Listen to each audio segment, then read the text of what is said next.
बड़े बड़े दावे किए थे कि 1 अप्रैल के बाद किसान को कोई तकलीफ नहीं होगी और गेहूं की प्रोक्योरमेंट पूरे उससे मिलेगी, लेकिन उससे विपरीत हो रहा है। आज किसान वो जो मेरा ये है ना, मेरा फसल मेरा ब्यौरा, उसमें सबसे ज्यादा तकलीफ आ रही है। तो ये समझो 16 लाख के करीब जो किसान हैं, उनमें से कई महीनों में इन्होंने करवाया ऑनलाइन, केवल 8 लाख ने किया और 8 लाख के लिए 2 दिन दिए।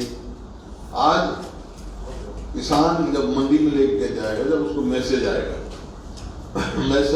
आज मेरी फसल पक जाती है और मेरे को मैसेज नहीं आता, तुम अपने खेत में नहीं छोड़ सकता, क्यों बारिश क्या होती है, सब खराब हो जाएगी। मैं पहले अपनी फसल को घर लेके जाऊं, फिर घर से जब मैसेज आए मंडी में लेके आऊं, उसके ऊपर जो लॉजिस्टिक का खर्चा आएगा उसको कौन वहन करेगा। और जो 72 घंटे की बात थी, पिछली बार भी कई महीने में पेमेंट मिली थी उसका सरकार को, और इसका गिरदावरी वगैरह जो है हुई नहीं। पहले 50% जो है लोग वो नहीं हुआ, अब 50% लोग किसान कहाँ जाएंगे जिन्होंने अपना वो नहीं किया, डिलेड गिरदावरी की वजह से उन्होंने नहीं कराया। और जो ये आपका बैंडविड्थ है और वेबसाइट लो बैंडविड्थ जो है, वो 16 लाख फार्मर्स का लोड ही लेने के लिए नहीं है बना। इस प्रकार से उसको बड़ी भारी दिक्कत हो रही है किसान को। और इन्होंने काम कर दिया, नमी घटा दी। नमी पिछली बार 14% की नमी लेते थे, वो इन्होंने घटा दी, अब 12% कर दी। और जो पहले 1 क्विंटल में 0.75 मिश्रित मात्रा, जैसे राई मिल जाती या सरसों मिल जाता या भूसा उसमें मिल जाता, तो उसमें तोल कराई जाती थी। इस बार उसको घटाकर 0.50 कर दिया, वहां पे भी किसान को मारा। और 1 क्विंटल में 500 से ग्राम से अधिक नहीं होगी, ये उन्होंने लगा दिया। इसलिए किसानों को बड़ा भारी नुकसान का वो करना पड़ता है। देखा जो प्रधानमंत्री फसल योजना आज पूरे 5 साल हो गए, हालांकि बहुत इसके गुणगान करते हैं, लेकिन इसमें से 75% से अधिक दावे जो है प्राइवेट कंपनियों ने खारिज कर दिए, उसको नहीं मिला। 75% जो दावे थे वो खारिज कर दिए गए। और इस मामले में राज्यवार आंकड़े देखेंगे तो हरियाणा जो है कंपनियों में 3 साल में, जहाँ बीमा कंपनी 3 साल में 1,96,795 फसल बीमा ये दाव खारिज किया। इसमें से 2017-18 में 22,851, 18-19 में 83,540 और 19-20 में 90,404 बीमा दावों को खारिज किया जा चुके हैं। इसी प्रकार से आप देख रहे हैं बेरोजगारी कितनी तेजी से फैल रही है। आज हरियाणा बेरोजगारी में नंबर 1 हो गया, 28.1, जो कि 2011 में 2.8 था। आज बेरोजगारी बढ़ के 28.1 हो गई और सरकार और बेरोजगारी बढ़ा रही है। जैसे ये शिक्षा में बहुत दावे करते हैं, तो शिक्षा का बहुत हमने वो किया है। अब आज के दिन स्कूल के इसमें शिक्षा क्षेत्र में इससे खास तौर पर प्रभावित है। सरकारी स्कूल में टीचर्स के करीब 45,000 खाली पद पड़े। स्कूलों के हेडमास्टर और प्रिंसिपल के करीब 50,000 पद खाली, 50%। मीडिया रिपोर्ट के मुताबिक मुख्यमंत्री जी ने करनाल में 54% स्कूलों में हेड टीचर नहीं है। करीब 1 लाख स्टेट जो है जेबीटी पास जो है 7 साल से घूम रहे हैं रोजगार के लिए, इंतजार कर रहे हैं, लेकिन प्रदेश की बीजेपी सरकार ने अपने पूरे कार्यकाल में एक भी जेबीटी भर्ती नहीं किया, जबकि कांग्रेस काल में 20,000 से ज्यादा अधिक हुए थे। बल्कि स्कूल 1057 स्कूल बंद कर दिए गए। हमारी सरकार ने जो किसान मॉडल स्कूल थे वो बंद कर दिए गए। अब उनके स्टूडेंट्स और स्टाफ कहाँ जाएंगे जो स्कूल बंद कर दिए। इसी प्रकार से डाइट जो ट्रेनिंग देती है टीचर्स को जेबीटी और डीएड में दाखिले, वो सरकारी उसमें डाइट बंद कर दी गई। इसका नतीजा ये है कि जो 5,000 फीस थी, आज 1-1 लाख रुपया लेके वो जेबीटी की ट्रेनिंग दे रहे हैं। प्राइवेट संस्थाएं चल रही हैं, वो लूट बजा रहे हैं, बड़ी बड़ी फीसें लेते हैं, लेकिन खुद की सरकार ने डाइट ही बंद कर दी। 4,000 प्ले स्कूल जो इन्होंने कहा, हर बारी ये कहते हैं, घोषणा करते हैं, वो भ्रमित करते हैं, क्योंकि 1135 आंगनवाड़ी केंद्र को ही प्ले स्कूल में बदला गया और कोई मतलब उसमें काम नहीं किया गया। इसी प्रकार से 136 मॉडल संस्कृत स्कूल खोलने का दावा है, जबकि पहले से जो मौजूदा सीनियर सेकेंडरी स्कूल हैं उनको ही कन्वर्ट किया गया है। कोई नया एक बिल्डिंग नहीं लगाई, कोई नया स्टाफ भर्ती नहीं किया स्कूलों के लिए, नए टीचर भर्ती नहीं किए, हेडमास्टर भर्ती नहीं किए, स्कूलों में कोई नई भर्ती नहीं की गई। और इंस्टीट्यूट जो था प्रारंभ के नाम से इंस्टीट्यूट जो जर्जर में था, सरकार ने 2013 में शुरुआत की थी, लेकिन इस सरकार ने आज तक इमारत ही नहीं बनाई इसकी, क्योंकि बहुत जरूरी है शिक्षा को आगे बढ़ाने के लिए। राइस स्पोर्ट्स यूनिवर्सिटी का तो आपको पता ही, बिल सरकार ने वापस लिया, जबकि सबसे पहले उनका ये ऐलान था राइस स्पोर्ट्स स्कूल बनाएंगे। और हमने पिछड़े जो एजुकेशनली बैकवर्ड ब्लॉक थे 36 ब्लॉकों में आरोही स्कूल बनाने का काम किया था, लेकिन मौजूदा सरकार ने कोई भी नया स्कूल नहीं खोला और पहले से चल रहे स्कूल में भी स्टाफ की कमी को झेल रहे हैं। ये आपके सामने एजुकेशन का है। इसी प्रकार स्वास्थ्य का आप देखेंगे, स्वास्थ्य में 56% डॉक्टरों की कमी, 56% पद खाली हैं। आज भिवानी में जुलाई 2017 में खुद मुख्यमंत्री ने बताया था कि 27,000 डॉक्टरों की जरूरत है, लेकिन वर्तमान में सिर्फ आज 12,000 डॉक्टर रहेंगे। तो 56% जो है वो डॉक्टरों की वैकेंसी खाली है। सरकार से बार बार पूछते हैं, भाई कितने डॉक्टर भर्ती किए तुमने, कितने नए मेडिकल कॉलेज बनाए हैं, जबकि सरकार बनी आज 7 साल पहले आपका वायदा था कि हर जिले में हम एक मेडिकल कॉलेज बनाएंगे, तो आज कितने बने हैं। और सर्जन जो है वो 3250 सैंक्शन पद हैं और करीब 350 डॉक्टर एडमिनिस्ट्रेटिव काम में लगे हुए हैं, 150 से ज़्यादा छुट्टी पर है, करीब 250 डॉक्टर जो है MLR और फिर अदालतों में चल रहे केसों में व्यस्त रहते हैं। इसी प्रकार कुल डॉक्टरों की MD की पढ़ाई के लिए कुछ भी बचा नहीं है। ये अखबार में आपके आई, मैंने उनकी खबर पढ़ी। इस प्रकार से आप अगला देखो, इसमें जो पावर बिल है उसको गरीब आदमी पे पूरी तरह मार पड़ी। 2 महीने के बिल की गारंटी देने का इन्होंने काम किया है। इसका मतलब 2 महीने की जो पहले बजट थी उतना अमाउंट गारंटी दे दो, नॉन रिफंडेबल बैंक गारंटी मांग रहे हैं, केवल उन पर बोझ डालने के लिए। वो इनको तुरंत वापस लेना चाहिए। और जो डोमिसाइल का मैंने बार बार कहा, 15 साल से घटाकर 5 साल की, और कोई ऐसा प्रदेश नहीं है हिंदुस्तान में जहां रेजिडेंसी के 2 स्टैंडर्ड हों।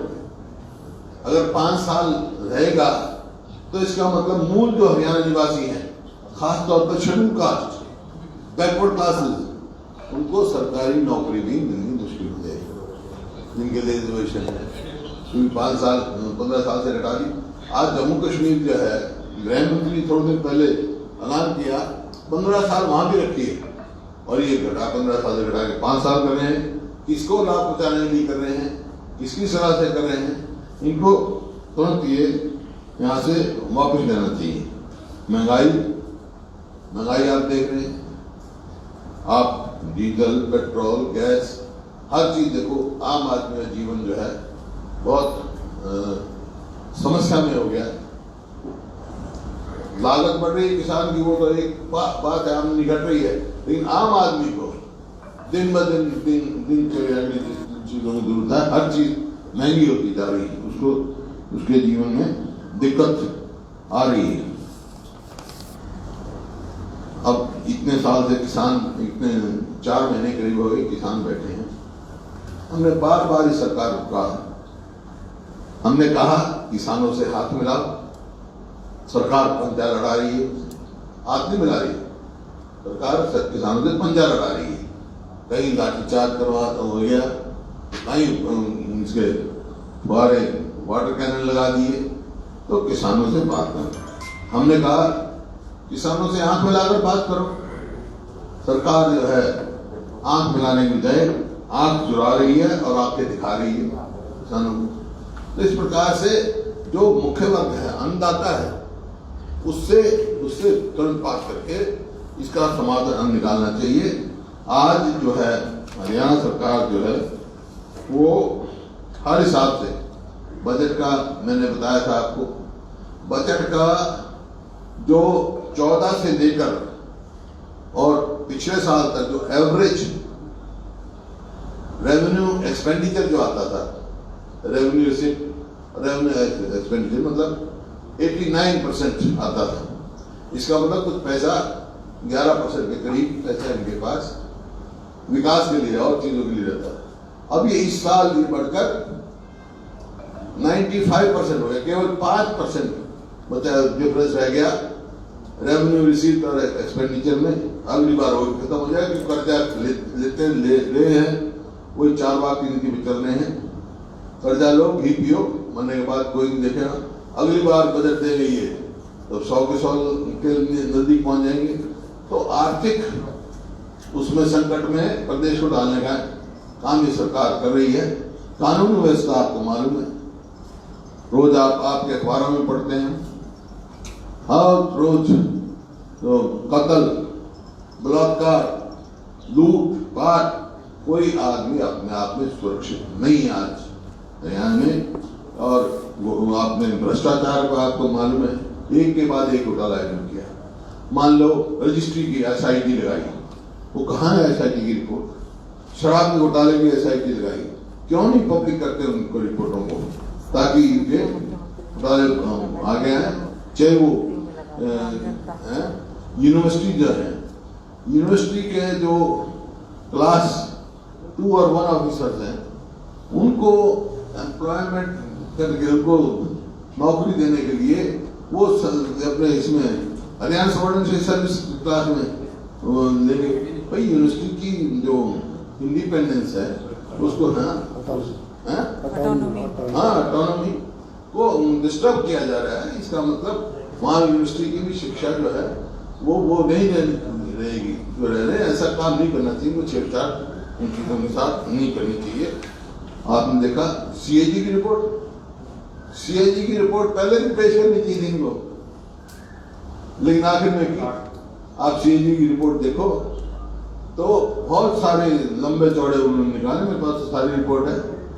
15,000 करोड़ की तो अभी उसमें सिर्फ रियल एस्टेट में इन्होंने जो नींव वसूली करी, कहीं वो काम रेवेन्यू बढ़ाने का काम कहीं नहीं रही है। और जो ये अफोर्डेबल हाउसिंग है, उसमें बैंक गारंटी देने का काम था, देना पड़ता है। मेरे ख्याल में 83 के करीब उन बैंक गारंटी नहीं ली, तो कैसे कहाँ, मतलब आर्थिक तौर पे प्रदेश को कहाँ धकेला जा रहा है, ये आपके सामने है। तो मैं यही कहना चाहता था आज आपसे कि भाई प्रदेश बड़ी गंभीर स्थिति में जा रहा है। कोरोना की जो बीमारी है वो फिर से बड़ी तेजी से बढ़ रही है। पिछली बार कोरोना के लिए सबने मिलकर लड़ाई की, अब फिर सबको मिलकर इस बीमारी से लड़ना होगा। सरकार को भी, आम आदमी को भी, और जो भी है इंस्ट्रक्शंस हैं, गाइडलाइंस हैं, सबको फॉलो करनी चाहिए। जब भी अपने स्वयं के बचाव में ही हम बचेंगे। ये मेरे कहना था। सरकार को भी तुरंत डॉक्टरों की कमी, वैक्सीनेशन, उसमें और तेजी से उसकी जानी चाहिए। अब ये SIT लगाते हैं। और फिर अभी कानून व्यवस्था के बारे में पढ़ा था कि गृह मंत्री 6 SP से नाराज। तो पूरे प्रदेश का ये हाल है, अपनी कमजोरी को किसी अधिकारियों के कंधे पर नहीं फेंकना चाहिए। ये विफल सरकार है कानून व्यवस्था से, ये अधिकारियों के कंधे पर अपनी विफलताएं फेंकना चाहते हैं, विपक्ष पे अपनी विफलताएं थोपना चाहते हैं, खुद की विफलताएं हैं।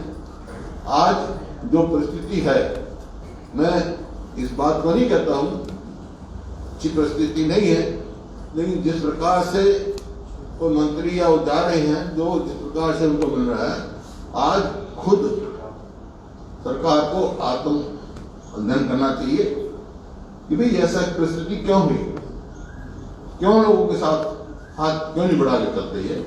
उन लोगों ने चुनी है सरकार जो 2 साल पहले 10 की 10 सीट जिस पार्टी की आई हूं, आज वो सरकार JJP और BJP की सरकार हरियाणा में केवल विश्वास नहीं, कॉन्फिडेंस तो लोगों को खो चुकी है, लेकिन स्वयं की क्रेडिबिलिटी भी सरकार की खत्म हो चुकी है लोगों में। और आपको सवाल दो बातें इसमें थोड़ा सा बड़ी है। तो आप ये कह रहे हैं जो मंत्रियों के विधायकों के साथ हो रहा है उससे आप इस सहमत नहीं होंगे, ऐसा व्यवहार नहीं होना चाहिए। लेकिन इन नेताओं का जब भी आंदोलन के जब जाते हैं उनका विरोध होता है, वो कहते हैं कुछ कांग्रेस के लोग हैं, कुछ JJP के लोग हैं, सॉरी NLD के लोग हैं, वो लोग मतलब राजनीतिक दलों के लोग हमारा विरोध कर रहे हैं। कोई राजनीतिक, ये देखिए अपनी विफलताएं दूसरे पर ही थोपना चाहिए, विपक्ष पर। ये किसानों की बात करते हैं, किसान का आंदोलन कोई राजनीतिक दल नेतृत्व नहीं कर रहा है। आप देख रहे हैं सर, किसान खुद कहते हैं, किसान ही आंदोलन करते हैं, समर्थन करें कि उनकी मांग जायज।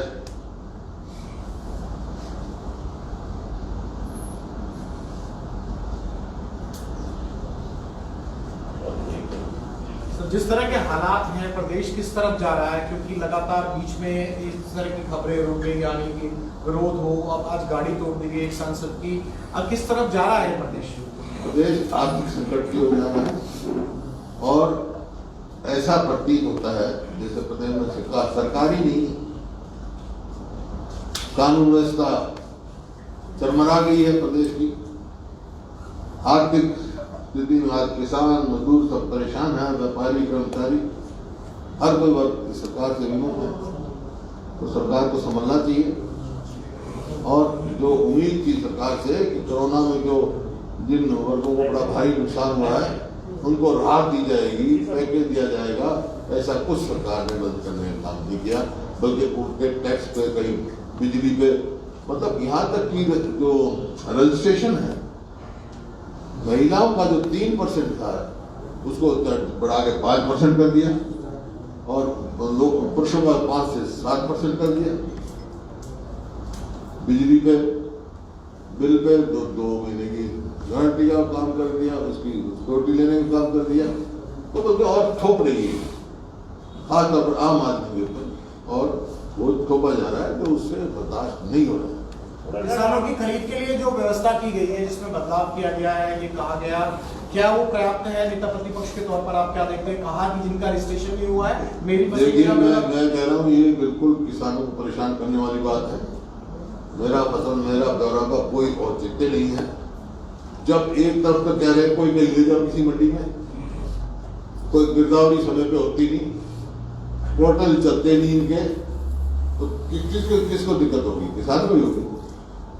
तो किसान को दिक्कत है। इसी वास्ते मैं परसों यहाँ से बहुत सारी मंडियों में होता है, यहाँ से मतलब मैं लाडवा, कुरुक्षेत्र, करनाल, पानीपत, सोनीपत, ये सब इन मंडियों में मैं जाऊँगा, स्वयं देख के फिर बताऊँगा कैसे। खुदा साहब आप कह रहे हैं सरकार विफल हो गई है, हर मोर्चे विफल है, और मुख्यमंत्री प्रेस कॉन्फ्रेंस करते हैं 31 मार्च को, ये कहते हैं कि 6 साल में जितने प्रयोग हमने किए वो जितने प्रयोग हमने किए, सरकार का अमूल परिवर्तन किया, व्यवस्था में परिवर्तन किया, 550 ऑनलाइन सेवाएं की। मुझे तो लोग प्रयोग धर्मी मुख्यमंत्री कहते हैं। उन्होंने ये खुद के लिए कहा कि लोग मुझे प्रयोग धर्मी मुख्यमंत्री कहते हैं, और आप कहते हैं सरकार विफल है। कोई हरियाणा के लोग गिनी पिग कैसे प्रयोग करते रहेंगे उनके ऊपर? कोई हरियाणा के लोग गिनी पिग नहीं है, प्रयोग गिनी पिग पर किए जाते हैं। जो एस्टेब्लिश्ड वो हैं, जो एक भी फैसला बताएंगे जनहित का किया, एक भी फैसला बताएं, मैं गिनाए हैं सारे जन विरोधी हैं, एक भी जनहित का कोई फैसला किया सकता है। अब मैं बता रहा था ना आपको, जो ये 15 साल से 5 साल किया है, schedule caste, backward caste, ex serviceman और स्पोर्ट्स के बच्चे जिनका कोटा फिक्स है जिन वर्गों का, वो सब जो है ना मूल रूप के हरियाणा वासियों को कुछ नहीं मिलने वाला, वही बात हो जाएंगे। सर, कोरोना को लेकर सरकार जो एफर्ट्स कर रही है, क्या वो सेटिस्फैक्ट्री है? देखिए, कोरोना के लिए सबको एफर्ट करना चाहिए। ये कोई अकेली सरकार की जिम्मेवारी नहीं है, सब लोगों की भी है, हमारी भी है, आपकी भी है। ये पहनता नहीं मास्क कभी, वो आपके पीछे बैठा आदमी, ये क्यों फैला रहा है भाई कोरोना? सबकी जिम्मेवारी है। मैं कोरोना नहीं फैला रहा, मेरे कोरोना होकर जा दिया, ये दोबारा नहीं होना। दोबारा किसी ये हुआ है, कोई केस नहीं आया सामने, मेरे सामने आया 5% से ज्यादा मेरे सामने केसेस रिपोर्ट आई है। ये नहीं छोड़ दे, ये म्यूटेंट फॉर्म आ चुकी है मास्क पहनाकर। एक वो बताओ कि बिजली के बिल दुगने लिए जा रहे हैं, उसके ऊपर क्या कहना आपका? बिजली के बिल दुगने लिए जा रहे हैं, कह रहे दुगने बिल। 2 महीने के जो बिल है वो उसको सिक्योरिटी ले रहे हो, वो भी एडवांस लो, नॉन रिफंडेबल। ऐसा पहले तो हमने कोई सुना है, गरीब आदमी के ऊपर और बहुत ज्यादा जा रहा है। सरकार का कमीशन का निर्णय है, आप लागू कर रहे हैं उसको वापस किया। मेरे को मालूम सरकार कराई मैंने। चीफ मिनिस्टर ने दावा किया है कि 5200 गाँव में 24 घंटे बिजली मिल रही है, और ये पहली सरकार है जो इतने गाँव में इतने घंटे की बिजली मिल रही है। और नंबर 1, नंबर 2, हरियाणा बिजली में सरप्लस स्टेट हो गया है, और हम आगे से वो तो हमारे समय में था। इसी के साथ लिख रहा है कि थर्मल प्लांट, क्योंकि बिजली सरप्लस स्टेट हो गया हरियाणा, इसलिए हरियाणा में कोई थर्मल प्लांट नहीं लगाया जाएगा। ये जो था थर्मल प्लांट, एक भी थर्मल प्लांट इन्होंने लगाया नहीं, और सरप्लस हमारे समय में हो गई थी बिजली, और इनके समय में तो थर्मल प्लांट इन्होंने बंद किए हैं, पूरी कैपेसिटी नहीं चला रहे उसकी, क्योंकि लोगों को बिजली नहीं। कोई ये दावे खोखले हैं। आज हरियाणा के लोग बिजली और पानी से बहुत परेशान है। पानी का जो है पहली दफा हुआ है भाखड़ा मैनेजमेंट बोर्ड ये हो रही है कि उसका चेयरमैन आउटसाइड स्टेट होता है। पहली दफा उसी स्टेट का बना जिसमें भाखड़ा डैम बना हुआ है, और मेंबर पावर पंजाब स्टेट का होता है, और मेंबर इरिगेशन हरियाणा स्टेट का होता है। आज हरियाणा स्टेट का कोई मेंबर नहीं है भाखड़ा मैनेजमेंट, कोई रखवाला ही नहीं है वहां। तो इसका असर क्या पड़ रहा है? यह और पानी की ओर के लिए अपना हिस्से का भी पानी नहीं मिला।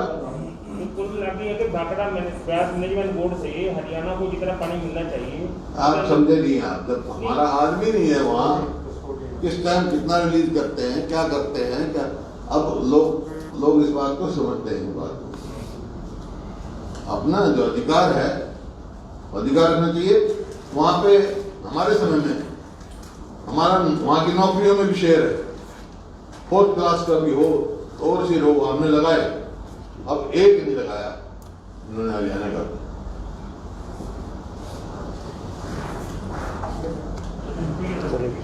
तो हरियाणा हरियाणा के हितों की रक्षा करना सरकार का काम है।